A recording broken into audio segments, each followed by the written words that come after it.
کوئی بھی تعلق کسی بھی انسان کے ساتھ جو ہوتا ہے، اگر اس کی بنیاد اللہ نہیں ہے، اگر ایکویشن میں اللہ نہیں ہے، تو تعلق جو ہے وہ آخر کار اذیت کا باعث بنے گا، ذہنی بحران کا باعث بنے گا، غم اور خوف اور حزن کا باعث بنے گا۔ اس کے علاوہ کسی بھی تعلق کا کوئی انجام نہیں ہے۔ انسان ساری زندگی ایک دوسرے کے ساتھ جینے کے لیے نہیں بنے۔ یہ رشتے ناتے، یہ تعلقات، یہ زندگی کی خوبصورتی ہونے کے ساتھ ساتھ ہم انسانوں کے لیے اللہ تعالیٰ کی طرف سے ایک بہت بڑی آزمائش بھی ہیں۔ اس معاملے میں تعلق کیسا ہونا چاہیے؟ دیکھیے، زندگی تو جس طور بھی گزرے، ایک دوسرے کے مختلف متضاد مزاجوں کے ساتھ ہی زندگی گزرنا ہوتی ہے، اور بہت سارے ایسے معاملات ہوتے ہیں جن میں ہم بسا اوقات یہ دیکھتے ہیں کہ ہم ایک دوسرے کے ساتھ بہت سے ہمارے کانسیپٹ ایسے ہیں جو ٹکرا رہے ہوتے ہیں، اور ہم اس کے باوجود زندگی گزارنے پر مجبور ہوتے ہیں۔ تو اس معاملے میں اب میں نے جو کہا کہ کسی بھی انسان کے ساتھ آپ کے تعلق کی بنیاد اللہ ہونا چاہیے، تو اس سے میرا مطلب کیا ہے؟ اس سے میری مراد یہ ہے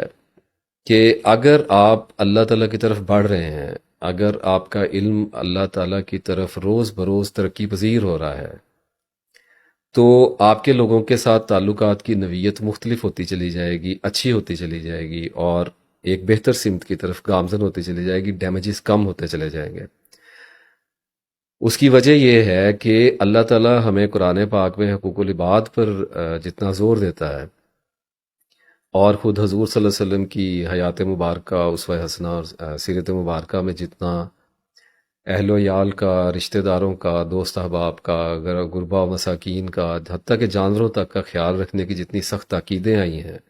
اور جیسا عملی نمونہ آپ صلی اللہ علیہ وسلم نے خود اپنی حیات مبارکہ میں ہمیں کر کے دکھایا ہے، اگر اس کا 10% بھی ہم لوگ فالو کرنا شروع کر دیں آج کے اس دباؤ والے وقت میں، تو ہماری زندگی بلا شبہ ایک پھولوں کی سیج بن سکتی ہے۔ اب اس میں کرنا کیا ہوتا ہے؟ اتنی سادہ یہ بات ہے کہ اگر مرد اور عورت قرآن پاک پڑھتے ہیں، نماز پڑھتے ہیں، اللہ تعالیٰ کو یاد کرتے ہیں، تسبیحات کرتے ہیں، ذکر اذکار کرتے ہیں، روزے رکھتے ہیں، پیسے ہوتے ہیں اللہ تعالیٰ کو شائش دیتا ہے تو حج کے لیے چلے جاتے ہیں، زکوٰۃ دیا کرتے ہیں، اور اس کے بعد اپنے کردار کی بہتری پہ کام کرتے ہیں، کیونکہ حقوق العباد پر زور دینے کے ساتھ ساتھ اللہ تعالیٰ نے ہمیں تزکیہ نفس پر بہت زیادہ اس کی ترغیب دی ہے اپنے کردار کو بہتر کرنے کے لیے۔ نفس کا تزکیہ اس کے سوا کچھ نہیں ہے، میں بار بار بتا چکا ہوں کہ اپنے کردار کی بہتری کرنا ہوتی ہے، اور یہ بھی بتا چکا کہ کردار کی بہتری اس کے سوا کچھ نہیں ہے کہ اپنی بری عادتوں کے آہستہ آہستہ خلاف جانے کی کوشش کرنا سیکھنا ہوتا ہے، اپنے آپ کے ساتھ جنگ کرنا ہوتی ہے، دباؤ کے ساتھ نہیں، تشدد کے ساتھ نہیں، پاگل پن میں نہیں، بلکہ حکمت عملی اور بہترین عقل کے ساتھ اپنے آپ کے خلاف جانا ہوتا ہے۔ یہ تزکیہ نفس ہوتا ہے۔ اب تزکیہ نفس سیکھنے کے لیے ہمیں قرآن پاک پڑھنا، میں بار بار عرض کر چکا، مجھے مسلمانوں میں سب سے زیادہ جو خوفناک ایلیمنٹ نظر آیا ہے، جو ہمارا سب سے زیادہ ہماری بربادی کا باعث یہ ہے کہ بحیثیت مسلمان مرد اور عورت ہم پر علم فرض کیا گیا، اور یہ بالکل ایسا ہی ہے جیسے ہم پر عبادت فرض کی گئی ہے۔ اب اس علم کی ہم مراد یہ لے لیتے ہیں کہ اسکول کالجز کا نالج ہوگا، سب کو پتہ ہے کہ تھوڑا بہت کمرشل ہے، دنیا داری کے لیے ضروری ہے، پڑھنا پڑتا ہے، پڑھنا چاہیے، ہر حال میں تعلیم ہے۔ اب جب دین کی تعلیم کی بات آتی ہے تو ہم قرآن پاک پڑھ لیتے ہیں، نماز روزہ شروع کر دیتے ہیں، اور تھوڑا سا کچھ بیانات دیکھ لیے، ایسے کچھ کام کر لیتے ہیں، تھوڑی بہت تفاسیر پڑھ لیتے ہیں۔ ہمیں اصل میں جب علم کی بات آتی ہے تو ہمیں قرآن میں گہرائیوں میں اترنا پڑتا ہے، اور ہمیں ان سوالات کے جواب ڈھونڈنے پڑتے ہیں کہ اللہ تعالیٰ ہم سے بحیثیت انسان چاہتا کیا ہے،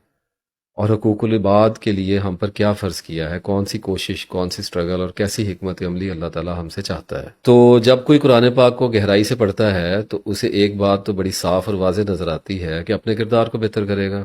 جب اپنے کردار کو بہتر کرے گا تو کیسے بہتر کرے گا؟ اپنے عزیز رشتہ داروں سے، اپنے گھر والوں کے ساتھ اپنے رویے کو ٹھیک کرے گا، جھوٹ بولنے سے باز آنے کی کوشش کرے گا، کاروبار میں بے ایمانی نہیں کرے گا، بد دیانتی نہیں کرے گا، لوگوں کے خلاف سازش نہیں کرے گا، غیبت نہیں کرے گا، چغلی نہیں کرے گا، جتنا ہو سکے بچنے کی کوشش کرے گا. تو جب یہ والا پرسپیکٹو مرد اور عورت کا بلڈ ہو جاتا ہے تو اس کے بعد اس کا اپنے گھر والوں کے ساتھ رویہ آہستہ آہستہ بدلنے لگتا ہے. اسے کہتے ہیں کہ انسان کو خوف خدا ہے، انسان کو اللہ تعالیٰ کی شرم و حیا ہے. اور یہ بڑا گریجولی بڑے تدبر کے ساتھ آہستہ آہستہ علم کے درجات چڑھتے ہوئے انسان کے اندر یہ تبدیلی رونما ہوتی ہے. اچانک نہیں ہوا کرتا، اس کو وقت درکار ہوتا ہے. اچھا، اب اس تعلق پہ میں نے اتنا زور کیوں دیا؟ دیکھیے، تعلق اتنی بڑی چیز ہے کہ ہماری مجبوری ہے، اور یہ خوش قسمتی ہونے کے ساتھ ساتھ ایک ہی وقت میں ہماری بدقسمتی بھی بنتی ہے کہ رشتے ناتے، دوست احباب، ماں باپ، بہن بھائی، ان کو ایوری بڈی نوز کہ ہم تو نہیں چنتے، اللہ تعالیٰ کی مرضی سے ہی ہمیں دیے جاتے ہیں. ہمارا لکھا ہوتا ہے کہ ہم نے کس گھر میں کن ماں باپ کے ہاں پیدا ہونا ہے، وہی سارا ہمارا اگلا سرکل بنتا ہے لوگوں کے ساتھ. تو اب جب جن رشتہ داروں میں ہم پیدا ہوتے ہیں اور جو ہماری شادیاں ہوتی ہیں اور بچے ہوتے ہیں اور ہم ایک گھرداری کا آغاز کرتے ہیں اور اپنی زندگی میں آگے بڑھتے ہیں، اگر یہ تعلق ٹھیک نہیں ہے، اگر اس تعلق کی بنیاد دھوکہ ہے، اگر اس تعلق کی بنیاد لالچ ہے، لالچ اور دھوکہ اس لیے بنیاد ہے کہ علم نہیں ہے پاس، اور آدمی اپنے کاروبار پہ جا رہا ہے اور یا کوئی نوکری کر رہا ہے اور اس کی شادی ہو جاتی ہے، تو ایک ہی طرح کا ایجنڈا بنے گا. ہر گھر کا ایک ایجنڈا ہوتا ہے. میں پہلے بھی ایک ویڈیو میں یہ بات دہرا چکا ہوں، بہت پہلے، ایک بار پہلے بھی کہا تھا کہ کچھ باتیں اب دہرانا پڑا کریں گی. تو ہر گھر کا ایک ایجنڈا ہوتا ہے. آپ کو یہ سوچنا چاہیے اور اس بات پر غور کرنا چاہیے کہ آپ کے گھر کا ایجنڈا کیا ہے. عام طور پر 99%، I am sorry if it feels very crude اور ہارش، بٹ ریالٹی یہ ہے کہ ایک عظیم اکثریت جو گھروں کی ہے، ان کا پرسنل جو ان ہاؤس ایجنڈا ہے وہ بڑا مکان ہے، گاڑی ہے، بچوں کی اچھی پرورش ہے، ان کی اعلیٰ تعلیم ہے. مطلب یہ ہے کہ دنیاوی اور مادی ترقی ہے، اینڈ دیٹس آل. اور اسی کے اندر ہم لوگ اس چکر میں گھوم رہے ہیں، اور اس چکر میں گھومتے ہوئے ساتھ میں نمازیں بھی پڑھی جا رہی ہیں، ساتھ میں روزے بھی رکھے جا رہے ہیں، تسبیح ذکر بھی کیا جا رہا ہے. مطلب یہ کہ پرسپیکٹو جو ہے وہ حیات الدنیا کی طرف ہے، آخرت کی تیاری کی طرف نہیں ہوتا. تو اگر انسان سیریسلی اپنے کردار پر کام کرنا شروع کرے تو اللہ اس کے اندر، اس کے دل کے اندر ایک ایسی نرمی پیدا کرتا ہے جس کو دلوں کا زنگ اترنا کہتے ہیں، کہ اس کی عقل روشن ہونے لگتی ہے اور اسے ایسے حقائق دکھائی دینے لگتے ہیں، اس کی توجہ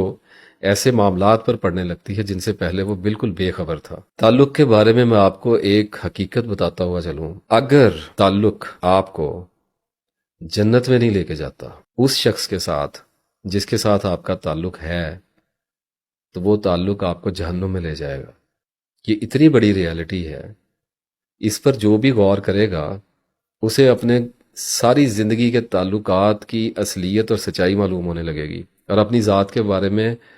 بے شمار ایسے انکشافات ہوں گے جن سے پہلے وہ یکسر لا علم تھا، اگنور کر رہا تھا. فار ایگزامپل، ایک شخص کسی کا دوست ہے اور وہ دوست اس کو حرام کمائی کرنے کی ترغیب دیتا ہے، اس کو برے کاموں پر اکساتا ہے، عورتوں کے معاملات اور اس قسم کے نشے اور یہ چیزوں میں لگاتا ہے. تو یہ تعلق اس کے لیے آخرت میں ناکامی کا سبب بن جائے گا، اور وہ دوست اس کو لیے ہوئے جہنم کے گڑھے میں جا گرے گا. بالکل اسی طرح سے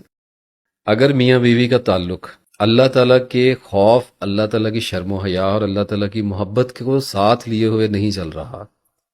تو تعلق کی جو اصلیت ہے وہ اس کے سوا کچھ نہیں ہوگی کہ بڑی گاڑی لینی ہے، بڑا گھر بنانا ہے، پیسہ کمانا ہے، بچوں کو اعلیٰ تعلیم دلا کے ان کو نوکریوں پہ لگوانا ہے، ان کی شادیاں کروانی ہیں، اور اس کے بعد ان کی بیویوں کے ساتھ رہنا ہے. اور ایسے معاملات کرتے کرتے انسان اپنی قبر میں اتر جائے گا، اور جب اللہ تعالیٰ کے پاس پہنچے گا تو کیا جواب دے گا اللہ تعالیٰ کو؟ کیا کر کے آیا؟ بکری کی طرح آئی، بچے دیے، مر گئی، اس کے علاوہ تو کچھ بھی نہیں کیا. تو تعلق کے بارے میں ایک بات یاد رکھیے، میں اکثر کہتا ہوتا ہوں